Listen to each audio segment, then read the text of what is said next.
Good afternoon, everyone. We are very excited to be here to discuss navigating the new normal, and you'll hear us say getting back to work from a position of energy and energy efficiency.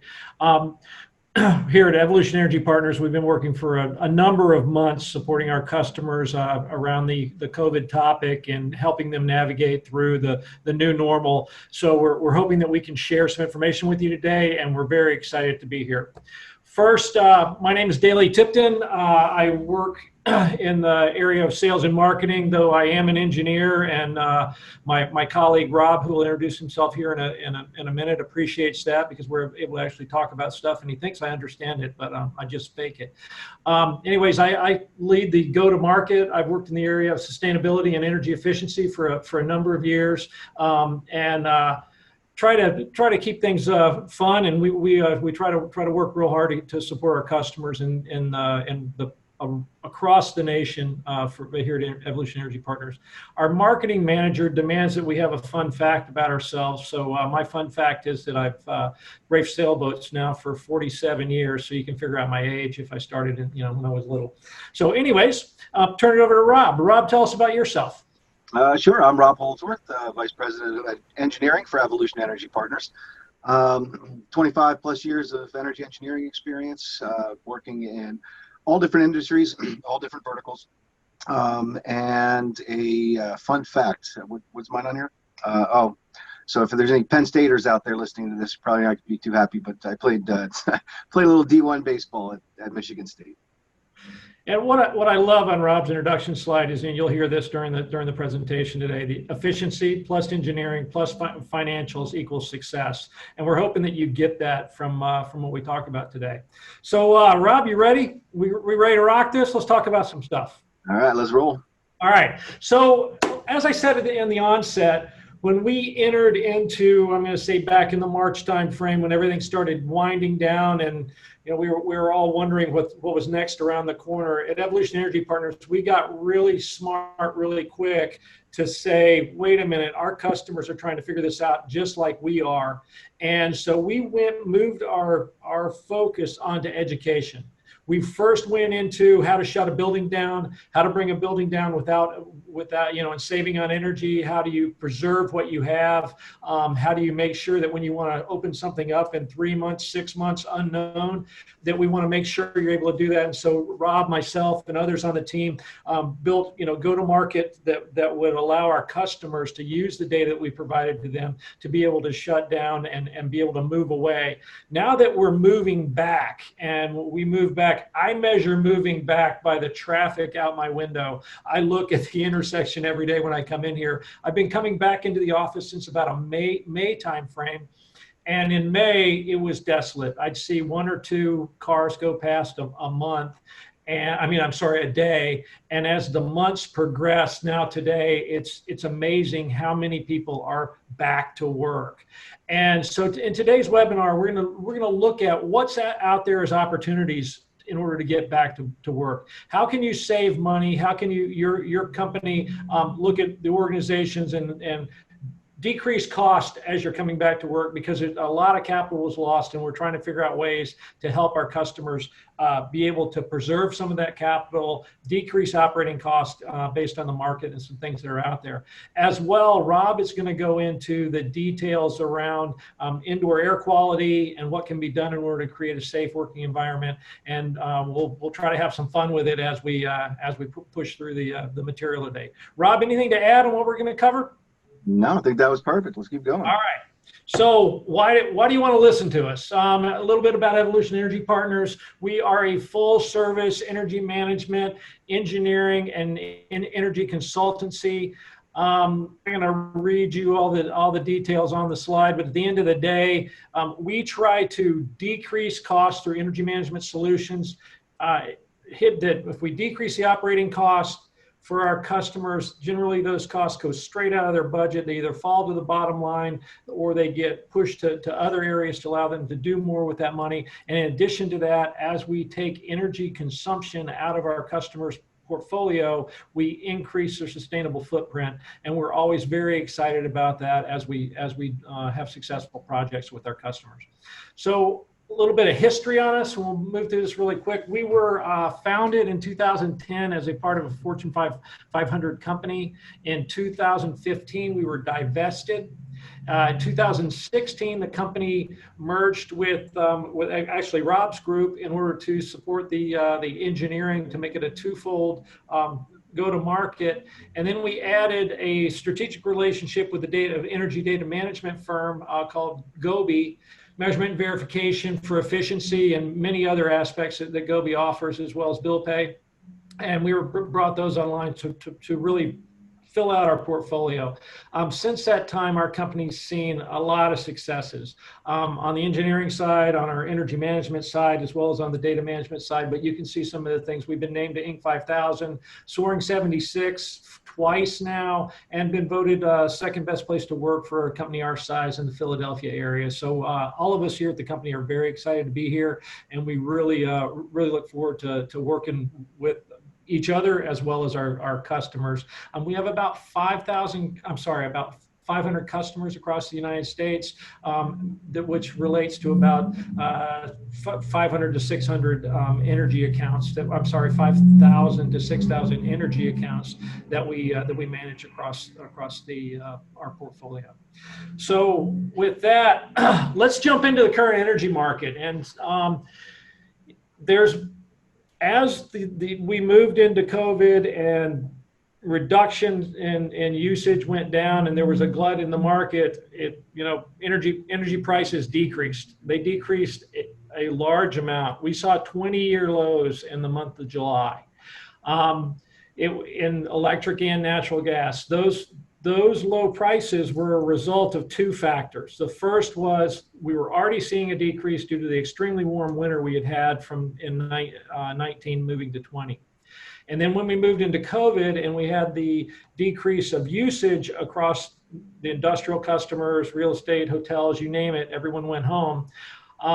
We saw another impact on the market, which caused us to see the 20-year lows. Now, those have come back, and I'll talk, that's not still today, but I'll talk about what's going on the next slide.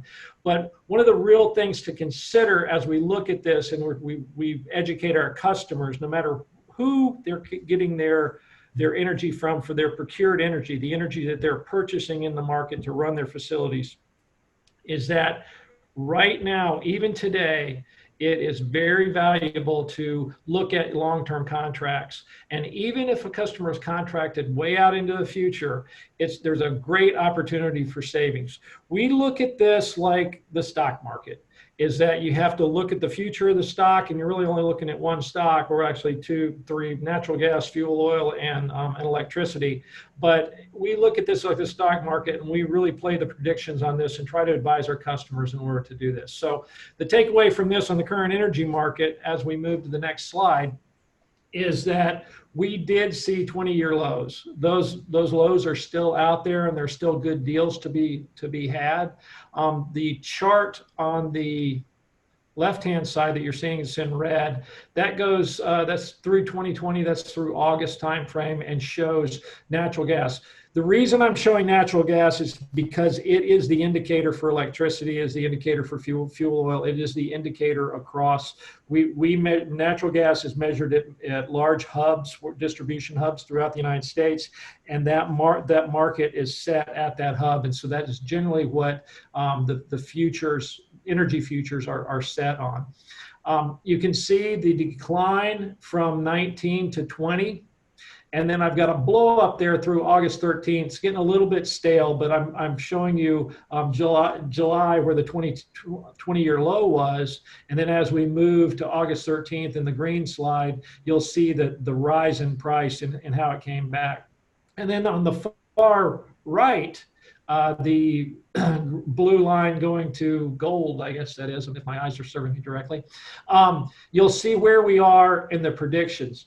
Now, all of the savings that were enjoyed during the summer have not gone away, but they are predicting to go up as we move into the winter months of 2020 to 2021. But what's interesting, if you look at energy across the predictions, it's still on a decline as we go down. So as we look at the futures, the prices are still low, are projected to be low. So that's why we think that looking at long-term contracts is a good option. So with that said, we're advising our customers, in order to manage their risk for procured energy, that they look at long-term contracts. That, you know, we see that over the next 24 months it will rise, but on the long term, it is out there that there are savings. We also recommend that there are a lot of suppliers that are out there that have pass-through costs, that the costs may change. It's critical, absolutely critical, that you understand what your contract has, whether they're pass-through costs in it on the supply, on the demand charges, on many other aspects, and make sure that you work with someone to understand what that is. And then the renewal, the critical item is that even if you're on a contract, a long-term contract that doesn't renew for the next 24 months, based on what I just showed you on that previous graph, it's a good opportunity for you to look and go ahead and do that pricing out 24 months. And we're seeing stuff. What was that, Rob? We did a guy in Boston last month on actual green energy, where 24 months in advance they were actually had a cost savings. So anyways, Rob, did I cover it good? Yep, sure did. All right. Anyways, we're going to talk about saving money and green energy projects. So I'm going to be quiet for a second, but I may ask you a couple questions as time goes. Yeah, please do. Jump in. So on the slide, really what we're talking about is developing a process for your property or your portfolio of properties, to be able to really focus your attention on where the energy consumption is, where the best opportunities are, where we have the best opportunity to reduce costs, reduce consumption, and improve the carbon footprint. So one of the first steps is to identify where are those areas, right? Benchmarking. And benchmarking can be done. We can benchmark a individual property against the national average of properties or similar or like properties through the CBEX survey. If you have a portfolio of properties, benchmarking them against each other, like properties. And when we say benchmarking, to figure out where those energy hogs are, the simplest way is to take a look at really your energy use intensity, or how much energy you're consuming per square foot. If you have a property that has a certain energy consumption per square foot, and you have a similar property that's 3 times as high as that, well, obviously that's a good indication that might be a place we want to start looking. So once we identify where some of these energy hogs are on a macro scale, we want to bring it down to the micro scale. And to do that is to conduct a property audit. So in that audit, sort of akin to an ASHRAE Level 2 audit, be able to go in, take a look at all the energy consuming loads across the facility or across the property or across the campus, and then find those opportunities that seem to have the greatest opportunity for cost benefit. And then we could take deeper dives into those individual opportunities to develop the appropriate energy conservation measures that cost effectively will have a positive impact on the organization's energy consumption. One of the third things here is, and this is particularly of interest to most of our customers these days. We've been doing it for years, but there's creative financing options out there as well. And the power of financing the project is really 2 things. One is obviously it preserves capital, right? So we don't have to come out of pocket.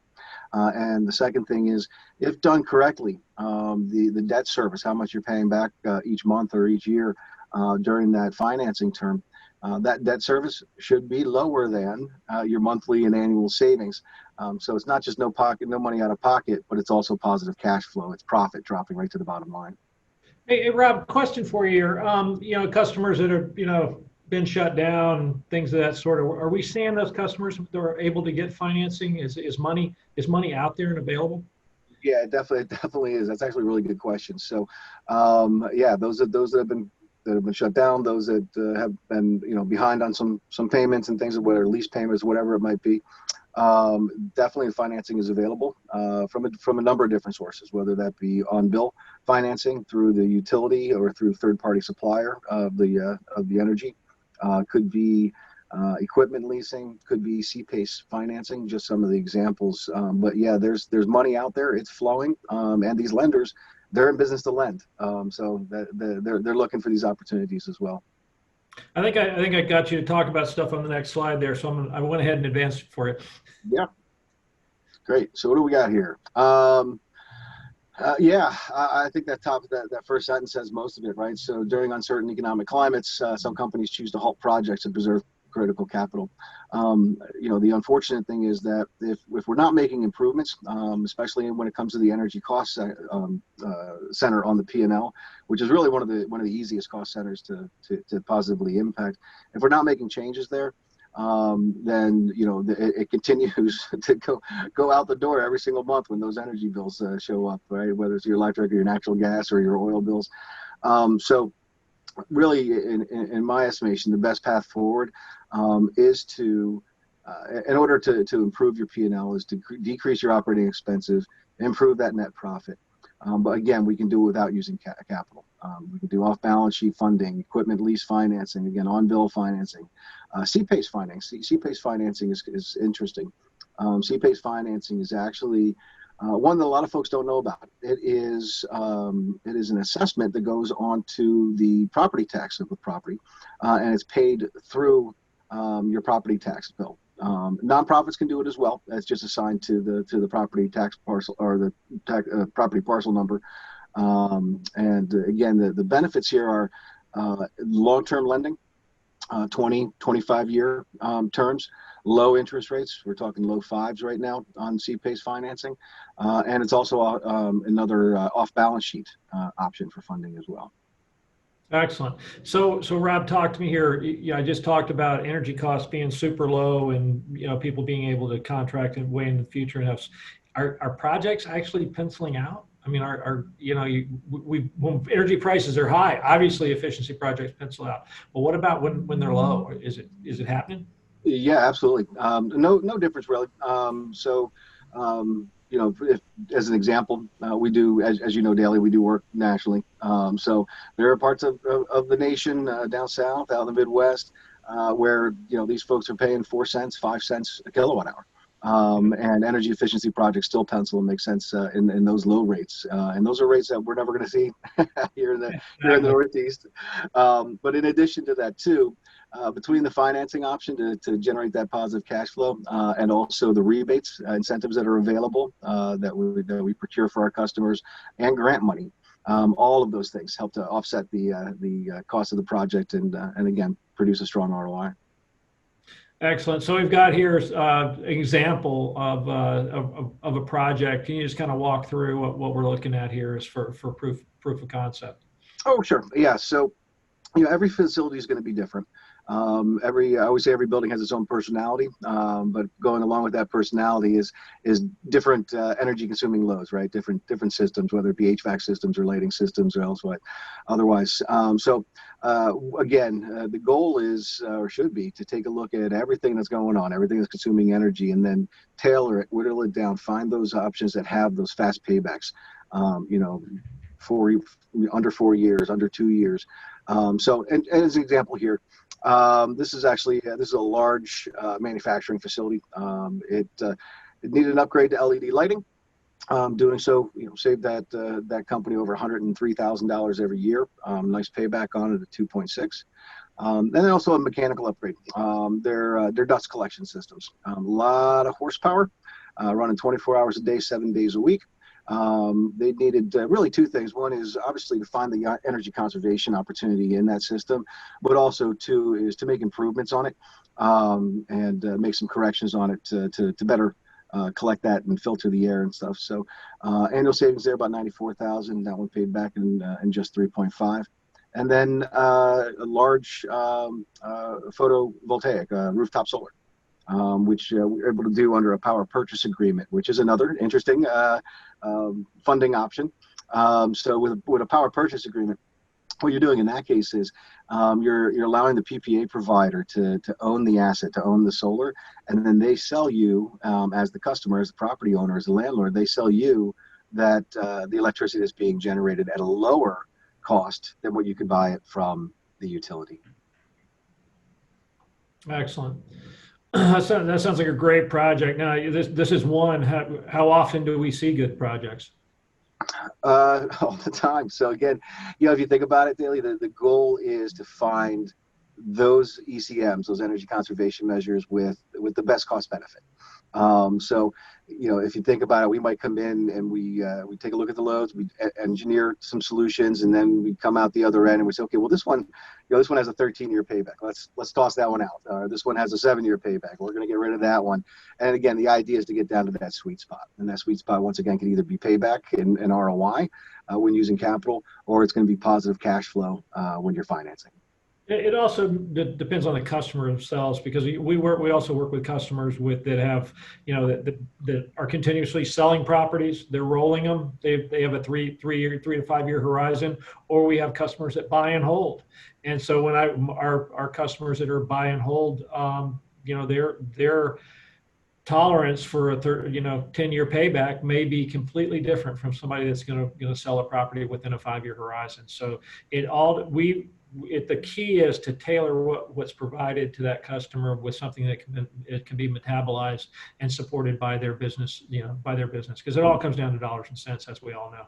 Yeah, and that's a great point. And again, it's all based on the goals of the customer, and that's what we do as a consulting firm, is to make sure that we know their goals and to meet their goals. And I love those properties too that probably gonna that might get flipped in 3 or 4 or 5 years, because the positive impact we have on the net operating income, the value to the cap cost of the building is just 7-fold, 8-fold, 10-fold. Yep, absolutely. Well, let's move on. Let's talk about indoor air quality, and I'll jump in here. And this is one of the key elements that we went through, because, and I said that I've been coming back to my office since May. We were actually designated as an essential business in the second round, and then Rob has been going out to customer sites, and we've actually been in order to support customers to try to support their requirements around energy consulting. We actually were traveling during the months of June and July, so it was kind of interesting being the only people in the airport there. And Rob actually got stopped at the bridge trying to come into Pennsylvania, and the state troopers turned him around and said, go back. So there were some interesting times for us in the early days. But when we look at the majority of folks getting back to work, there's things that need to be considered. And I urge anyone that's listening to this as they're getting ready to step back into their office, if they haven't already, that you need to make sure that you're compliant with the local requirements. We have a COVID czar. We have all the COVID requirements in our office, PPE and things of that sort, to make sure that we create a healthy environment here at the headquarters for EEP. But it's key for everyone to understand what's required in their specific place of business and what they need to do in order to keep their employees safe. OSHA does have guidelines around a guide for returning to work, conducting a risk hazard, knowing all of the plans around developing policies, implementing the policies, and then implementing controls such as more people 6 feet apart, less than 6 feet apart, masks on, so on and so forth. So it's critical that we follow these guidelines. But when we start to move into the actual air handling and the air that's supplied, and I look up at the vent in my office here because I don't know what's coming out of there, right? But it's critical that the building owners, operators need to understand what they're doing with their ventilation. And Rob will talk a little bit about the ASHRAE requirements that have come out and what's going on with that. So Rob? Yeah, great. Thank you. So ASHRAE 62.1 speaks to indoor air quality. ASHRAE, if you folks don't know, is the American Society of Heating, Refrigeration, and Air Conditioning Engineers. ASHRAE is the one that sets standards, building standards, as it applies to new construction, as it applies to operating, or recommendations is what they supply, operating buildings, constructing new buildings.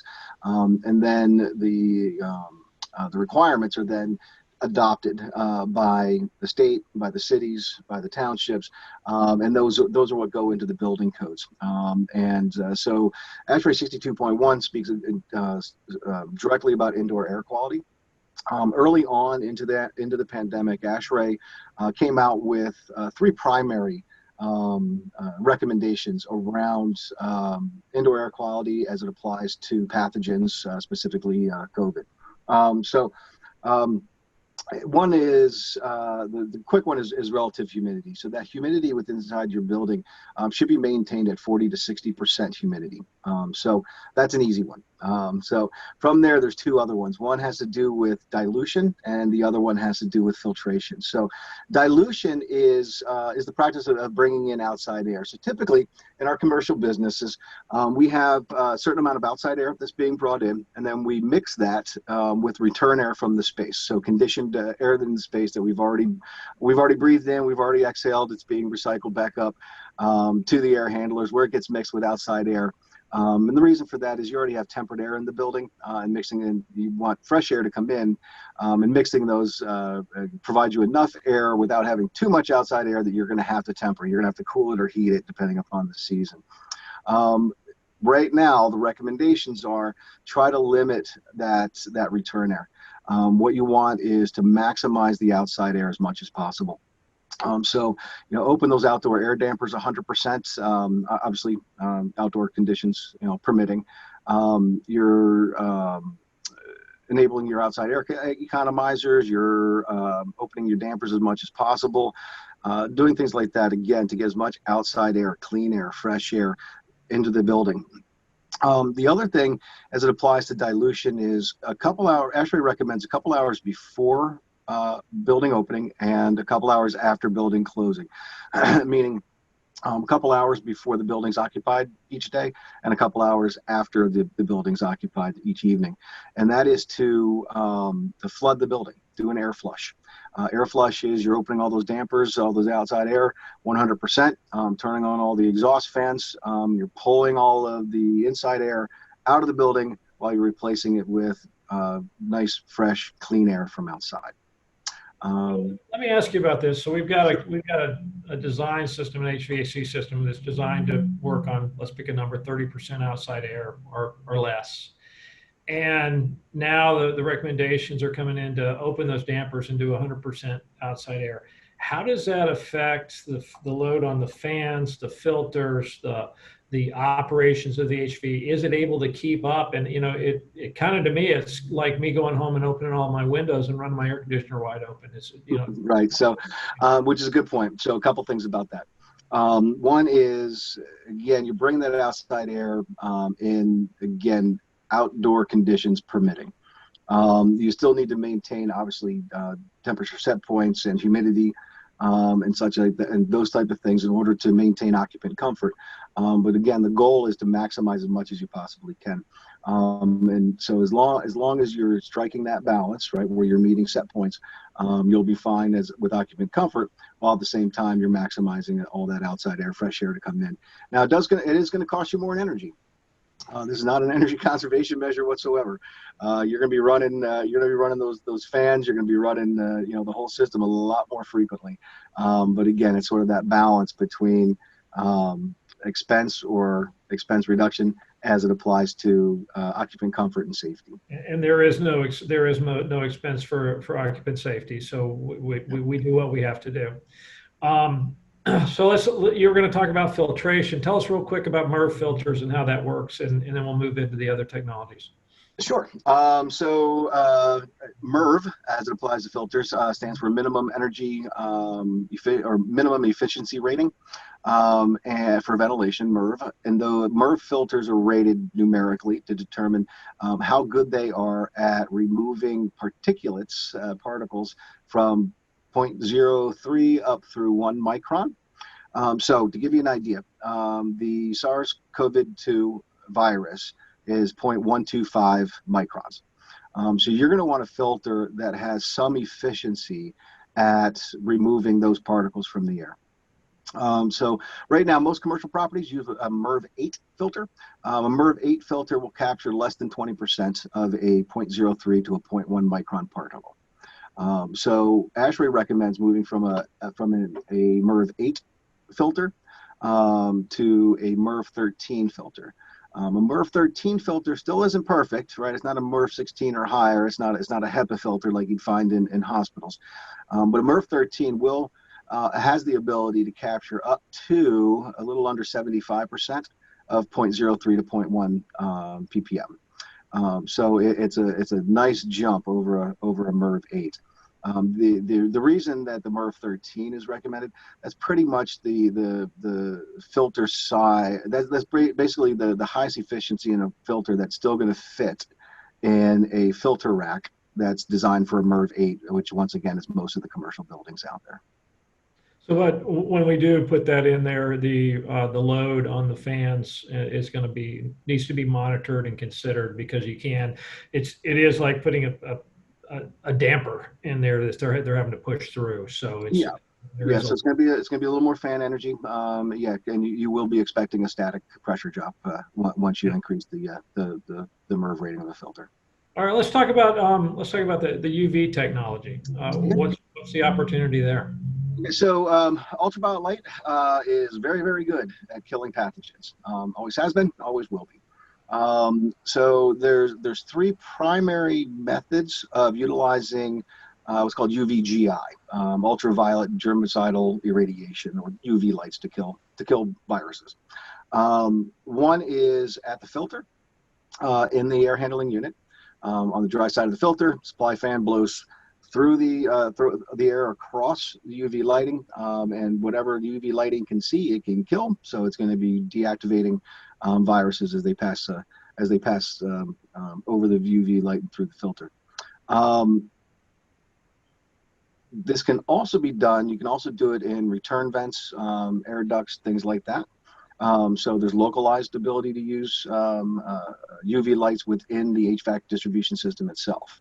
So UV lighting, again, at the air handling unit, at the fans, again. What about in the rooms? What about where the people are? Why couldn't you put UV in there?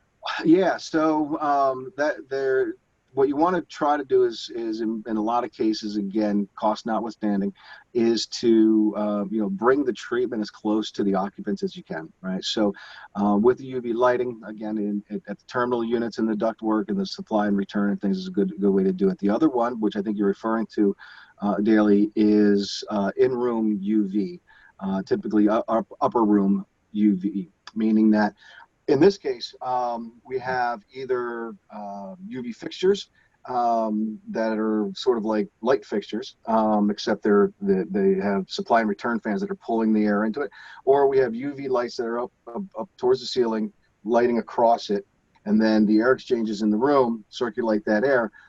So what happens in these cases is that the air that we're breathing, both in and out, is then lifted up to the UV lights that are above our heads and shielded, right? Because we have to be careful. UV is not good for the human skin or human eyes, but it circulates that air, and as it passes through that UV light on its way back down, it's killing all the viruses that are in that or the pathogens that are in the air as it circulates. Oh, excellent. All right. Well, that's what I wanted to understand. It get you to say that the UV light isn't good for the human being. It'll cause you to get a hell of a tan or maybe a burn. Yeah, exactly. Yeah, or some temporary blindness and some eye damage. Absolutely. All right. So also the cost, not cost per unit, not there, but the energy cost, is that astronomical, or is it fairly effective with UV? Yeah. So these UV lights, nowadays where there's actually nanometer strands of the right UV in LED. So the additional burden, additional energy consumption consumed by the UV lights is pretty minimal. You're not going to see it. You're not going to really notice it on the utility bill. Gotcha. All right, and then the last one. Let's talk about bipolar ionization. Tell us what that's all about. Sure. So bipolar ionization. It's technology that creates negative and positive ions. So it's ionized oxygen molecules that are negatively charged or positively charged. What happens with a negative particle or a positive particle is opposites attract, right? They're looking for something to attach to. They can attach to themselves. They can attach to mold spores. They can attach to dust. They can attach to pathogens, bacteria, and viruses. When they attach to things like mold spores or to SARS-CoV-2 virus floating around, it deactivates, in this case, the virus, steals a hydrogen molecule from it and kills that virus and makes it ineffective, makes it again a quote unquote dead virus. So bipolar ionization it can be utilized in a few different ways. Again, it could be at the air handling unit. You put it on the dry side, wet side of the coils, and the generates the ions. The ions then push through the air ducts and into the occupied spaces. Putting it closer to the occupied space, if feasible, is an even better idea. So if you put it at a terminal unit like a V box, now it's sending those, because the ions don't last forever. So they have to continually be making millions and millions and millions of them, and they need to transfer into that occupied space. But as long as they're flooding that occupied space, you're getting rid of VOCs, you're getting rid of mold and allergens and things like that. But most importantly to this conversation, we're deactivating the virus and sanitizing the air and the surfaces. So like as we talked about UV, what UV can see, it can kill. If there's something lurking in the shadows where the UV light's not hitting, whether it's under a desk or here, there, wherever, those bipolar ions are floating everywhere and cleaning the air and disinfecting for us. Excellent. One of the things that's interesting that I think is attractive about bipolar ionization is we were looking at that in February timeframe as a potential cost saver, because it allows you by installing the bipolar ionization, it allows you to decrease your outside air because you're actually cleaning the air within the building, and you're able to do that. And we saw energy cost savings by implementing this technology. And then when COVID happened, it said, wait a minute, this kills pathogens, blah blah blah. And so it is a very attractive opportunity to look at. So in summary, Rob, tell me if I'm wrong. I'm going to make it quick. Increase airflow, increase your outside air, increase your MERV filter are two options. UV lighting in the ducts, and also you could do it with circulating air within the occupied space, and then bipolar ionization put into the actual air handling units in order to create the ions in order to attack the pathogens. Did I miss anything? Yeah, you got everything. Just the one real quick one that I mentioned at the very beginning, which is to maintain your relative humidity within the building between 40 and 60%. Gotcha. All right. So in summary, we're getting close to the end here. Take advantage of the current energy markets. We can't stress enough the opportunity that's out there. Some folks, we look at energy procurement as energy risk management. We believe that as a stockbroker for the energy commodity, it's critical that you understand what the futures are and maximize your opportunity there. You can reach your sustainability goals or your cost goals, or increase of the value of your building through energy efficiency projects. Leverage credit that's still there, leverage money that's cheap, leverage what's there to be able to increase the value of your property, the value of your operating.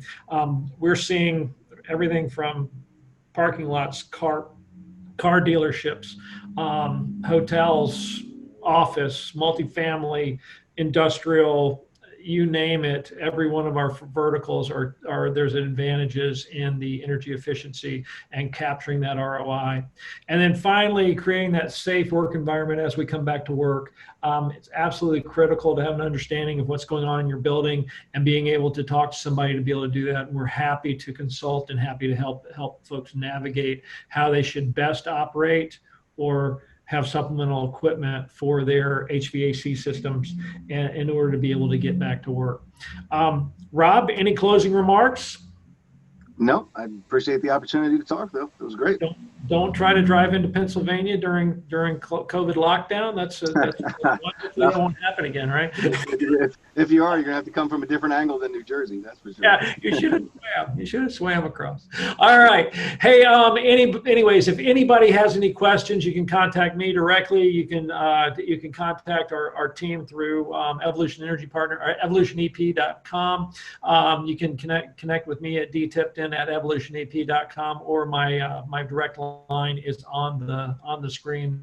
We're happy to talk to you. I want to thank my colleague and friend Rob Holdsworth for his comments today and working through the material. I think we had a good time, and we hope everybody enjoyed the conversation.